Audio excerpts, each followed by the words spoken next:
Welcome our guest, Dr. Elizabeth Regan. Dr. Elizabeth Regan is the chair of the Department of Integrated Information Technology and associate professor of Health Information Technology at the University of South Carolina. She is also an adjunct professor in the Arnold School of Public Health. Prior to joining USC in July 2011, she served as chair of the Department of Information Systems College of Business at Morehead State University, Kentucky for 11 years, and as the Elmer and Donna Smith Endowed Chair in the Health Systems Management for 2 years. She serves on the board of directors for the Northeast Kentucky Regional Health Information Organization, of which she is a founding member and first board chair. The RHIO also serves as the Regional Health Extension Center for Eastern Kentucky. Dr. Regan served 5 years on the Coordinating Council for the Kentucky State Health Information Exchange and on the faculty of the University of Kentucky Medical School Rural Physician Leadership Program. She was recently appointed to the National HIMSS Innovation Committee. Dr. Regan holds a PhD from the University of Connecticut and previously held appointments as adjunct professor at New York University and the University of Connecticut School of Business. She brings to the classroom 16 years of IT management experience in industry, where she was responsible for many projects involving system design and implementation, end-user computing, knowledge management, and organizational transformation. Current research interests are primarily in the areas of health and information technology and exchange in information technology, innovation, and organizational change.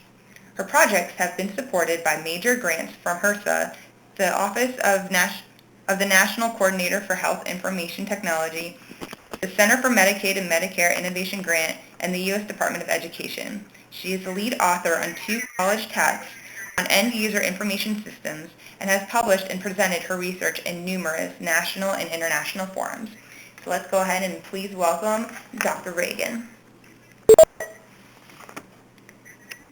Good afternoon, everyone. Thank you, Kelly, for the introduction. It's great to be with you all this afternoon and have the privilege of helping to kick off Public Health Month in South Carolina. And thank you all for joining us.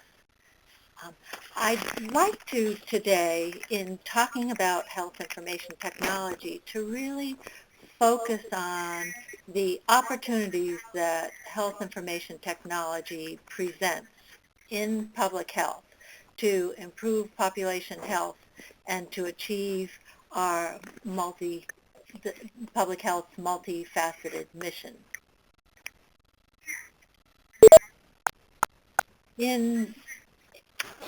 Overall, what I'd like to do is start by kind of laying the foundation, the groundwork, in terms of the transition to electronic health information, hitting on some of the major milestones and where we are in the process, and then get into more about the impact and opportunities for public health, as well as some of the grand challenges, especially in the new emerging area of public health informatics, which we'll talk about a little bit more later on.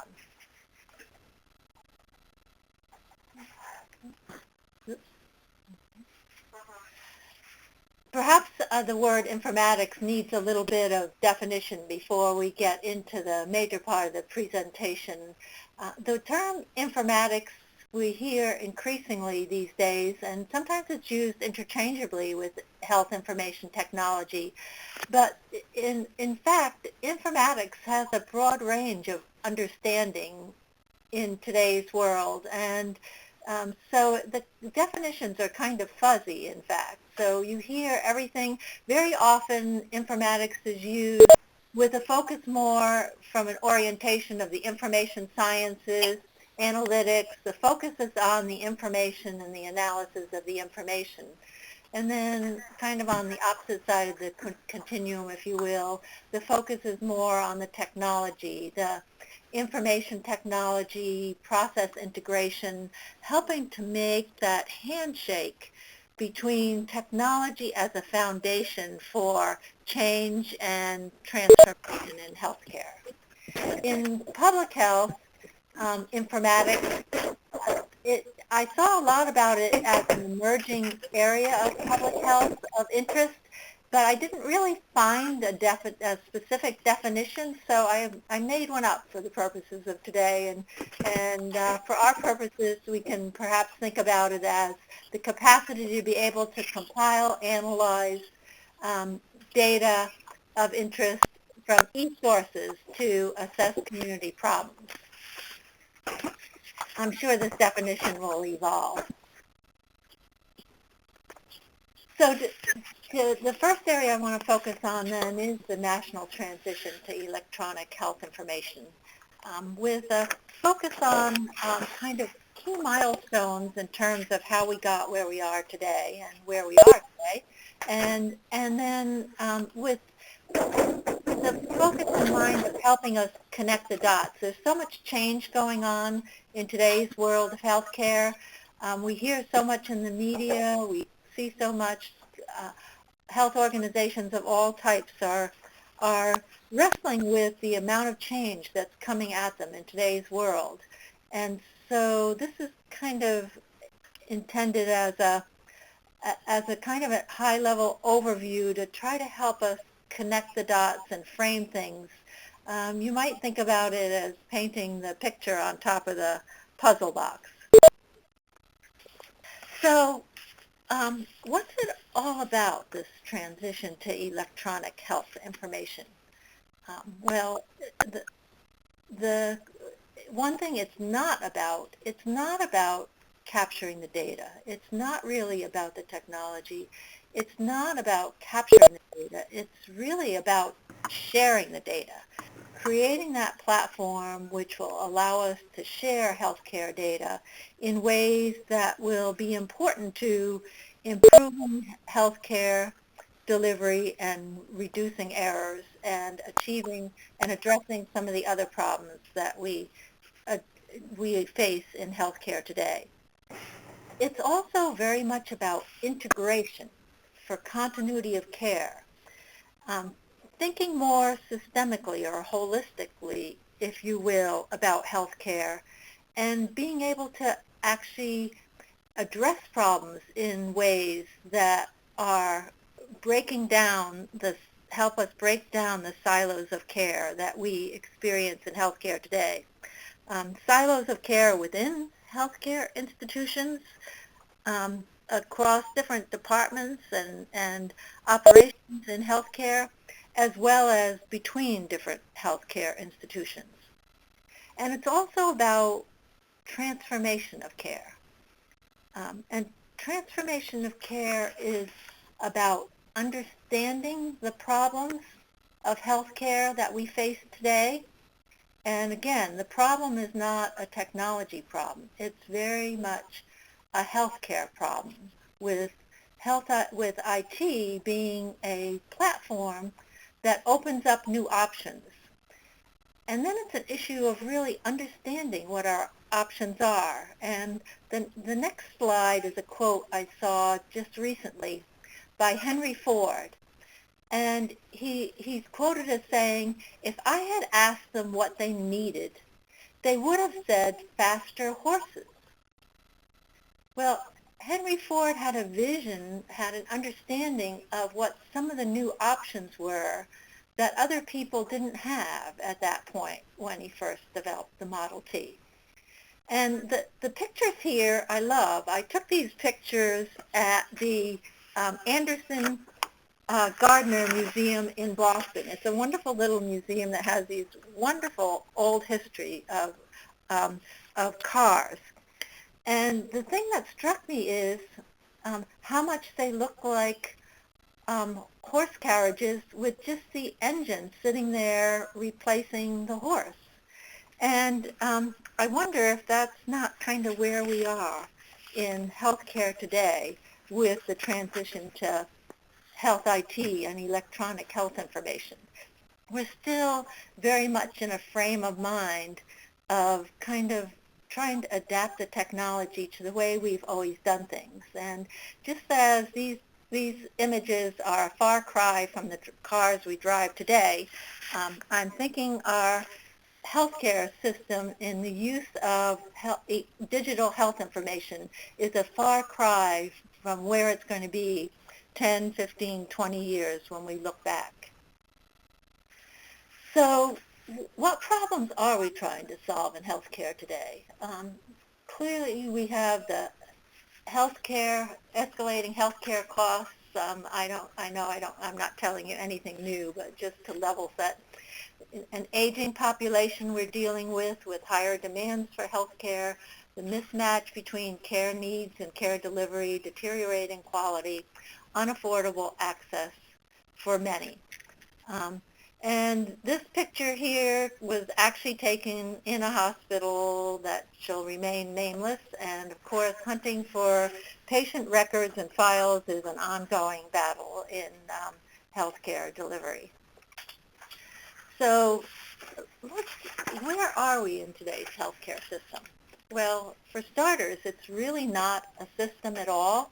It's really a whole conglomeration of independent organizations that try their best to coordinate the care.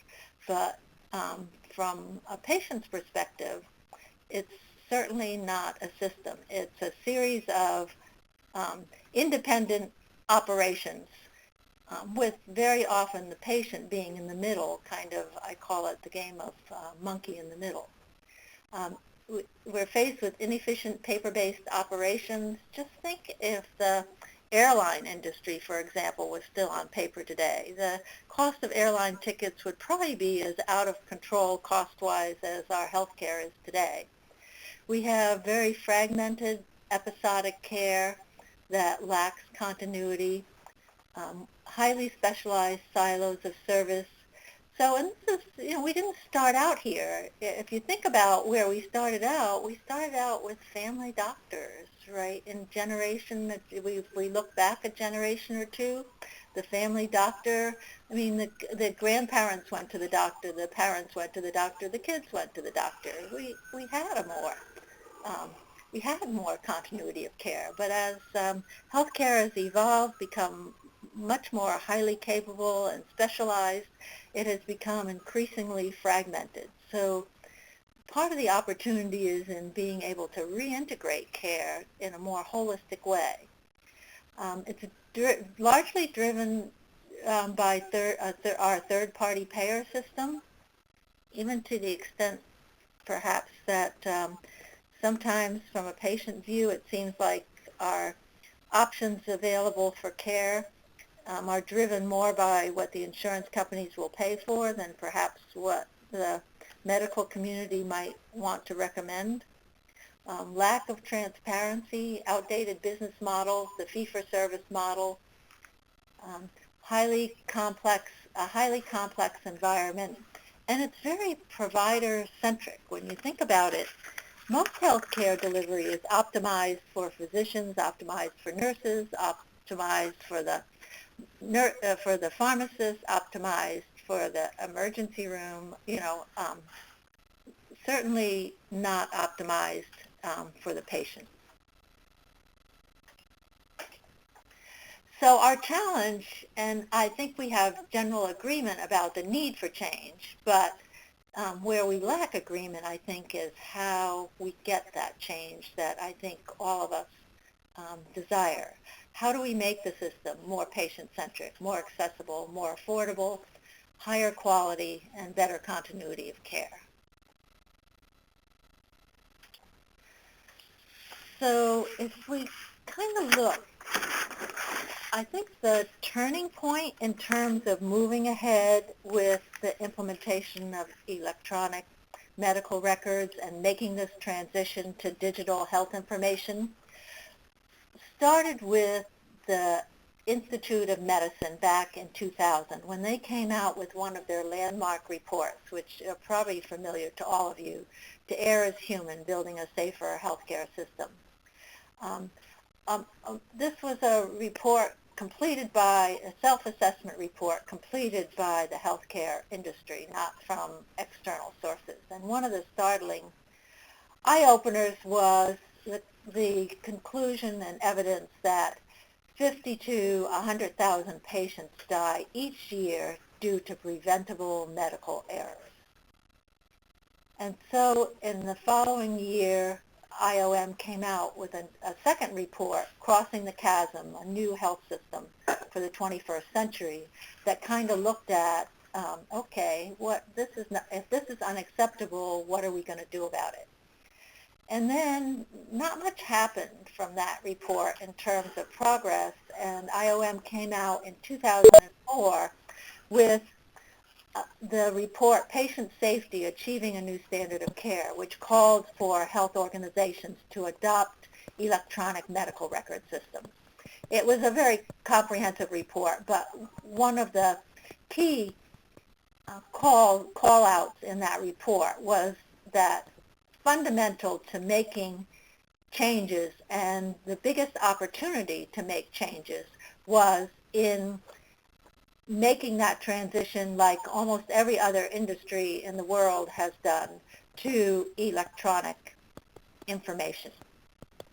And in the IOM president, Harvey Feinberg, I've seen him speak a number of times, is extremely articulate, both about the issues and problems that we face in U.S. healthcare, as well as the importance of this transition to electronic health information in developing new solutions. And the focus is on new solutions. One of the quotes I've heard him make is that the U.S. healthcare system is perfectly aligned to get the results it is getting. And so, as he very articulately focuses on, the conclusion is that if we really want to change healthcare in our country for the better, then we need to focus on changing our healthcare system if we want to get different results.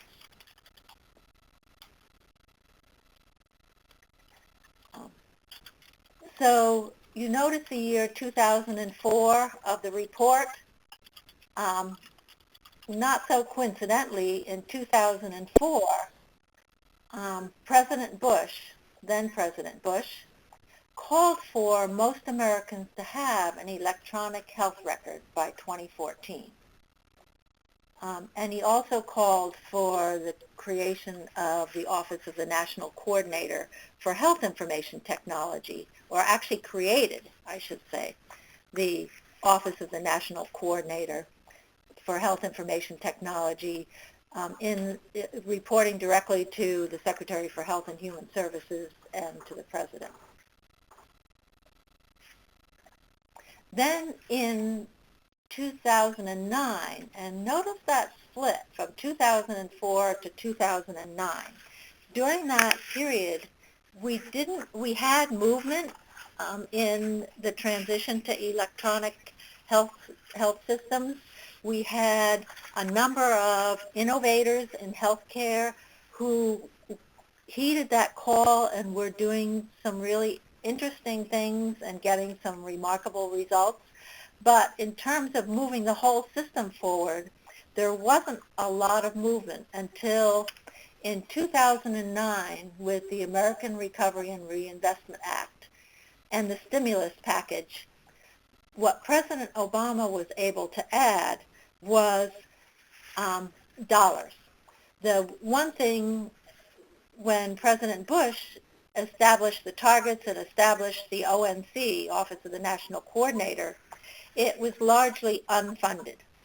And so with the funding of this, with the funding of the initiative and the focus on electronic health information and making healthcare improvement a national priority, it created a tremendous momentum. And the part of the ARA, the American Reinvestment and Recovery Act, that has not gotten a lot of press and media attention is what's called the HITECH Act. I don't know how many of you are familiar with it, hopefully a number of you, if not all of you, the Health Information Technology for Economic and Clinical Health Act. It was signed by President Obama on February 17, 2009. It codifies the Office of the National Coordinator for Health Information Technology. President Bush created the office by executive order. The HITECH Act actually codifies it into law. It established the Meaningful Use Program, and most importantly, established $38 billion of funding to be administered through the Centers for Medicare and Medicaid as incentives for not to purchase technology, but to meaningfully use technology. And I personally think that that's one of the most brilliant parts of the entire legislation. And it really came out of the healthcare community, the likes of some of the original leaders in the Office of the National Coordinator, who, by the way, there have been 5 national coordinators, and all of them have been physicians. They've all come out of the healthcare community, starting with Dr. David Brailer, the physician, then Dr. Blumenthal, then Dr. Klodner, then Dr. Farzad Mastashari, and today Dr. Karen DeSalvo. All of them are physicians.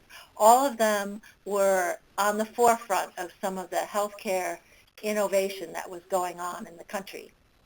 And so out of that came this, well, it's not gonna help us if hospitals and practices implement technology if they don't make changes that are really going to leverage that investment in technology. And so the incentive program, for that reason, was focused around, at the advice of the medical community, around establishing meaningful use. And it was the healthcare community, through the rule setting process, that established those benchmarks for meaningful use. The law also called for national health information exchange.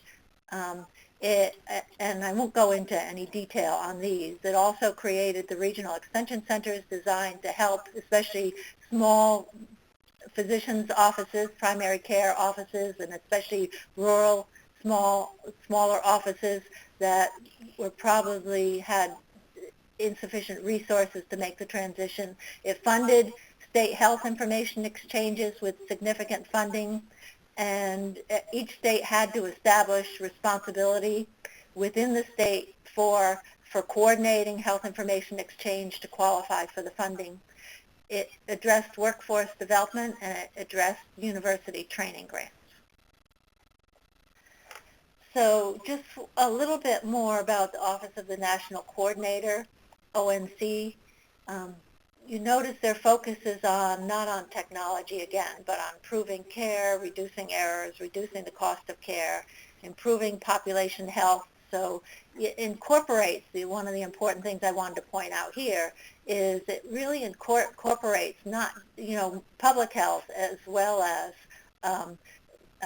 clinical care, and increasing the number of physicians using electronic health records.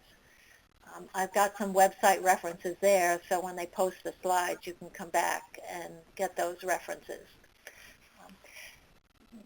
The second major piece of legislation, which I think probably everyone in the nation is aware of, is the Patient Protection and Affordable Care Act, ACA, the Affordable Care Act.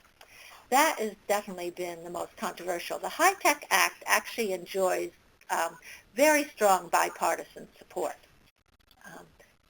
which is probably, and has, since it's been flying under the radar a little bit, maybe that's been a very positive aspect of making progress in that area. Unlike the Affordable Care Act, which has become quite highly politicized. But a couple things I wanted to touch on in terms of the Affordable Care Act that is part of this, I think, picture that's really important in terms of, as a nation, making this transition to electronic health information, is that it mandated the health insurance coverage, established the health insurance exchanges with the goal of trying to make healthcare more affordable options for healthcare available, healthcare insurance coverage available to the population and extending the availability to populations who don't have the opportunity to get their health care through their employer. It addresses Medicaid expansion. It made a fundamental decision about preserving the U.S. health third-party payer system. This is one of the challenges and one of the reasons why so many other Western countries, and not only Western countries, but even Asian countries, are ahead of the U.S. in making the transition to electronic health information. The Scandinavian countries, for example, are almost 100% on made that transition to electronic health information, is that they have a simpler system with publicly supported health care than we do in the U.S. So this was a fundamental reaffirmation of our U.S. third-party payer system. And it also establishes a platform for payment reform, which is really, I think, critical in terms of moving forward in many ways. And so because it establishes that platform, we're now seeing new models of care for payment reform. Terms you're probably hearing are patient-centered medical home, accountable care organizations, and I'm not going to, within the scope of my talk today, get into discussing those, but the point I wanted to make is that payment reform is possible because that's part of the Affordable Care Act to adjust the regulation and make it possible for our private healthcare organizations to be able to try different approaches to healthcare. And so we're with the goal of moving from our current fee-for-service payment system to a value-based payment system. So you're getting experimentation with things like bundled payments, pay for performance, shared savings programs, capitation or global payment, episode of care payment systems. Now, how this will evolve, I think, is still, very much open. But the important thing is that our healthcare institutions have the opportunity under the Affordable Care Act to be able to try different approaches and be supported in trying different approaches. And the Centers for Medicare and Medicaid are also part of that initiative in making the transition from fee-for-service. Unfortunately, fee-for-service has led to a focus on volume as opposed to quality in many cases. And it lacks accountability for outcomes. So part of the concern is how do we refocus the attention of healthcare more on outcomes, on accountability, on value, and on quality of outcomes, and more on patient care and the quality of patient care, rather than paying and rewarding healthcare practices based on the quantity of healthcare, to try to shift the focus more on a reward system and a payment system that's going to focus and reward healthcare providers more for focusing on the quality of care over the quantity of care. And so CMS has actively involved in establishing innovation centers, in funding different research into pay models that are designed to improve care. So in kind of wrapping up this at this point, we're looking at in today's world of a lot of exciting things going on, a lot of innovation, but most of the innovation is in pockets around the country. There are systems that are highly recognized. There are actually award programs that recognize the innovative healthcare providers, try to set them up as models, and I won't name particular ones, but there are a number of leaders that are, I think, quite widely recognized. The challenge now, as we move forward, is taking these models of excellence, the new innovations, the care improvements that are coming out of the innovation, and making those the new normal that are available to everyone.